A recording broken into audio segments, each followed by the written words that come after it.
Varicose veins కి సరైన చికిత్స కోసం సంప్రదించండి ఎవిస్ హాస్పిటల్. నమస్తే రమ్మగారు. నమస్తే జయ.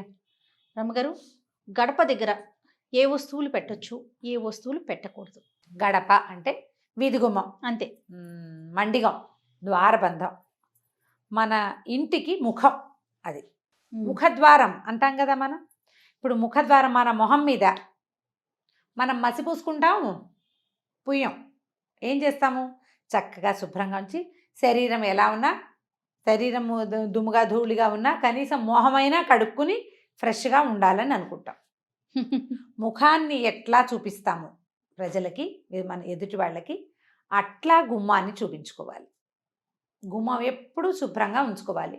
బూజులు పట్టనివ్వకూడదు. గుమ్మాల దగ్గర బూజులు పడితే అది ఇంటికి దరిద్రం. ఎందుకంటే ఎవరైనా రాగానే ముందు గుమ్మం పక్కన ఉన్న బూజే కదా కనపడుతుంది. మండిగని చక్కగా పసుపు రాసి బొట్టు పెట్టి ఉంచుకోవటం. శుక్రవారం గుమ్మాలు కడిగి నీట్గా పసుపు రాసి బొట్టు పెట్టుకోవటం. రోజు గుమ్మాలు కడుక్కునే వాళ్ళు మంచి మాటే. ఈ కిందే కాకుండా పైనంతా కూడా బూజులు అవి లేకుండా ఉంచడం. ఏవైనా చక్కగా తోరణాలు అవి అలంకరించి ఉంచుకోవటం, అంటే శుభస్కరంగా కనపడేటట్టు. పండగలప్పుడు అప్పుడు మామిడి మండలు, తర్వాత బంతిపూలు, తర్వాత ఏమో మన ఉగాది పండగప్పుడు వేపాకులు పెడతామా. పండగ వెళ్ళిన 3వ రోజున తీసేయండి. అవును. ఆ ఎండిపోయిన ఆకులు అవి ఉంచుకోవద్దు. గుమ్మాలకి పక్కగా చీపుళ్ళు చేటలు పెట్టకూడదు. ఇప్పుడు వాకిలి గుమ్మం ఉందే, వాకిలి గుమ్మానికి లోపల తలుపు పక్కన అక్కడేం పెట్టద్దు. చీపుళ్ళు పెట్టకూడదు. వాకిట్లో నుంచి రాగానే చెప్పులు గుమ్మం ఎదురుగుండా వదిలిపెట్టబోకండి. పక్కన వదిలిపెట్టుకోవాలి. గుమ్మంలో చెప్పులు విడవటం, కాళ్ళు తుడుచుకునే పట్టా మీద చెప్పులు విడిచేసేయటము అలాంటివి చేయొద్దు. అది ఇంటికి దరిద్రం కాదు, ప్రధానమైనది అశుభ్రత. ఒక మంచి ఫీల్ ఉండదు. నేను చెప్పిందే సింపుల్. ఏదైనా వాసి చేతికి అంటితే అది ఏం చేస్తాం? మొహానికి రాసుకుంటామా మనం? రాయం. కాబట్టి ఇంక అది చేయకూడదు. ఎప్పుడూ వాకిలి గుమ్మం శుభ్రంగా ఉంచుకోండి. దానివల్ల ఇతరులకి మన మీద ఒక గుడ్ ఇంప్రెషన్ ఉంటుంది. మనకి ఇంట్లోకి వచ్చేటువంటి పాజిటివ్ వేవ్స్ బాగా పాజిటివ్గా వస్తాయి. తరచుగా వాకిలి గుమ్మము, తలుపులు శుభ్రంగా తుడిచిపెట్టుకోవాలి. బూజు దుమ్ము లేకుండా చేసుకోవాలి. చెప్పులు, చాటలు, చీపుళ్ళు అలాంటివి పెట్టద్దు. తర్వాత గుమ్మానికి తాళాలు అవి తగిలించద్దు. గుమ్మాలకి ఇప్పుడు ఈ వాకిలి గుమ్మాని కాదు, లోపల గదుల్లో గుమ్మాలకు కూడా తాళాలు తగిలించే అలవాటు ఉంటుంది కదా. గుమ్మాలకి అటు ఇటు మేకులు కొడతాం కదా జయ, మనం తోరణాలు తగిలించుకోవడానికి కదా. మామిడి మండలు కట్టుకోవడానికి ఏం చేస్తాం? ఒక పురుకోస కట్టి దానికి పెట్టుకుంటాం. ఆ మేకు ఉంటుంది, ఆ మేకుకు తాళం తగిలిస్తారు. అది తగిలించద్దు. జ్ఞాపకంగా ఉంచుకోండి ఆ మాట. ఎప్పుడు ఇదే శ్రద్ధగా ఉండాలి. ఇంకా దీనికి ఎక్కువ రకరకాల అలంకారాలు 2-3 తోరణాలు అవి వేస్తారు.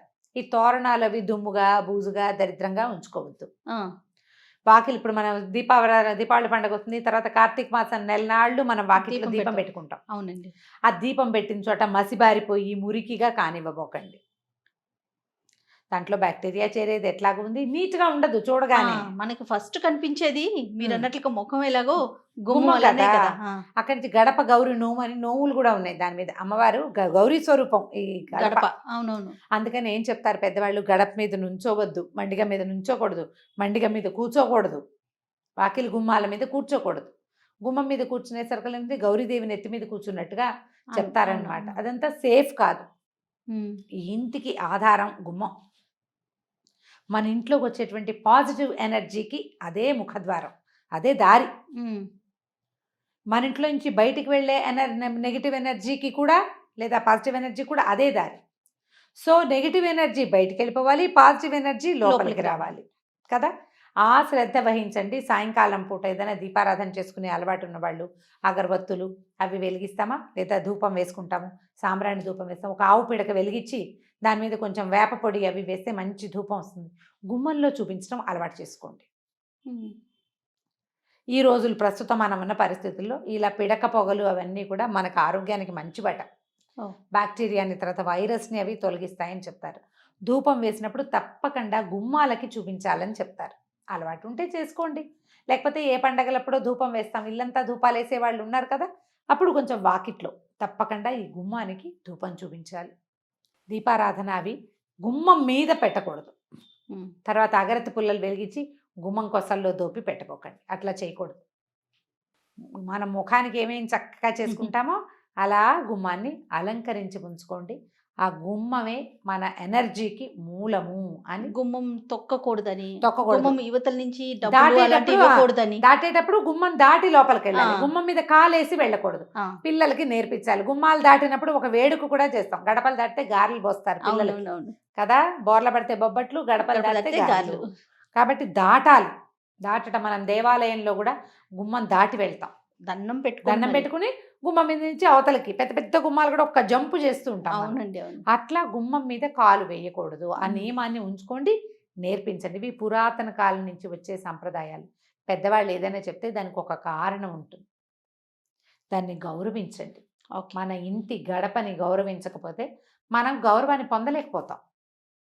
మనకి బంధాని మీదే లేదు మరి ఆ, కదా. కాబట్టి అది చేయకూడదు. గుమ్మానికి అటు ఇటుగా ఉండి ఏదైనా వస్తువులు అందిపుచ్చుకోవటం కానీ, డబ్బులు డబ్బులు తీసుకోవటం, తీసుకోవడం ఇవ్వటం. ఇవ్వడం కానీ, ఏదైనా వస్తువు బయట వాళ్ళు ఎవరైనా తెచ్చిస్తే గుమ్మం బయటికి వెళ్ళాలి, లేదా వాళ్ళని లోపలికి రమ్మనాలి. అవునవును. ఇప్పుడు ఈ రోజుల్లో లోపలికి రమ్మనం కాబట్టి తప్పకుండా బయటికి వెళ్ళి తీసుకోండి. గుమ్మం మధ్యలో అటు ఇటుగా ఏవీ చెయ్యకూడదు అంటారు. దీన్ని గౌరవించాలి, మనం అలవాటు చేసుకోవాలి. తుమ్మడం కూడా చేయకూడదు అంటారు అంటే కదా. గుమ్మం మీద నిలబడి అంటే గుమ్మం దాటుతుండగా తుమ్ము వచ్చింది అనుకో, నీళ్ళు కొడతారు పైకి. అవునవును, అవునండి. ఎందుకంటే ఈ అదురుకి ఒక్కోసారి ఎప్పుడైనా గుమ్మం ఊడిపడిపోతుందని అనేవాళ్ళు. తుమ్మడానికి తుమ్మితేనా రమ్మగారు? తుమ్మితే కూడా అదేంటంటే ప్రమాదం అని, అదేలేండి. ప్రాణాపాయం అని అలా చెప్పేవాళ్ళు. సరే ఇప్పుడు ఏం తుమ్ముతున్నావు, మనకు కొన్ని ఇళ్ళకి గుమ్మాలు కూడా లేకుండా ఏమన్నా ఇళ్ళు కనిపిస్తుంటాయి. మనకి అపార్ట్మెంట్లలో వాకిలికి ఇదంతా ఉంటుంది, కింద ఉండదు. కొన్ని విధానాలైనా మనం కొంచెం అలవర్చుకుంటే మన ఇంట్లోకి వచ్చేటప్పుడు మనకు ఒక పాజిటివ్ లుక్ని మనం ఎనర్జీ ఇవ్వగలుగుతాం. వస్తుంది. రైట్. చెప్పులు గిప్పులు పక్కన విడిచిపెట్టడం అవి ప్రాక్టీస్ చేసుకోండి. గుమ్మానికి అటు ఇటుగా ఉండి ఏదైనా వస్తువులు అందిపుచ్చుకోవటం కానీ, డబ్బులు డబ్బులు తీసుకోవటం, తీసుకోవడం ఇవ్వటం. ఇవ్వడం కానీ, ఏదైనా వస్తువు బయట వాళ్ళు ఎవరైనా తెచ్చిస్తే గుమ్మం బయటికి వెళ్ళాలి, లేదా వాళ్ళని లోపలికి రమ్మనాలి. అవునవును. ఇప్పుడు ఈ రోజుల్లో లోపలికి రమ్మనం కాబట్టి తప్పకుండా బయటికి వెళ్ళి తీసుకోండి. గుమ్మం మధ్యలో అటు ఇటుగా ఏవీ చెయ్యకూడదు అంటారు. దీన్ని గౌరవించాలి, మనం అలవాటు చేసుకోవాలి. తుమ్మడం కూడా చేయకూడదు అంటారు అంటే కదా. గుమ్మం మీద నిలబడి అంటే గుమ్మం దాటుతుండగా తుమ్ము వచ్చింది అనుకో, నీళ్ళు కొడతారు పైకి. అవునవును, అవునండి. ఎందుకంటే ఈ అదురుకి ఒక్కోసారి ఎప్పుడైనా గుమ్మం ఊడిపడిపోతుందని అనేవాళ్ళు. తుమ్మడానికి తుమ్మితేనా తుమ్మితేనా తుమ్మితే రమ్మగారు? కూడా అదేంటంటే ప్రమాదం అని, అదేలేండి. ప్రాణాపాయం అని అలా చెప్పేవాళ్ళు. సరే ఇప్పుడు ఏం తుమ్ముతున్నావు, మనకు కొన్ని ఇళ్ళకి గుమ్మాలు కూడా లేకుండా ఏమన్నా ఇళ్ళు కనిపిస్తుంటాయి. మనకి అపార్ట్మెంట్లలో వాకిలికి ఇదంతా ఉంటుంది, కింద ఉండదు. కొన్ని విధానాలైనా మనం కొంచెం అలవర్చుకుంటే మన ఇంట్లోకి వచ్చేటప్పుడు మనకు ఒక పాజిటివ్ లుక్ని మనం ఎనర్జీ ఇవ్వగలుగుతాం. వస్తుంది. రైట్. చెప్పులు గిప్పులు పక్కన విడిచిపెట్టడం అవి ప్రాక్టీస్ చేసుకోండి. రైట్ అమ్మగారు. నమస్తే. నమస్తే.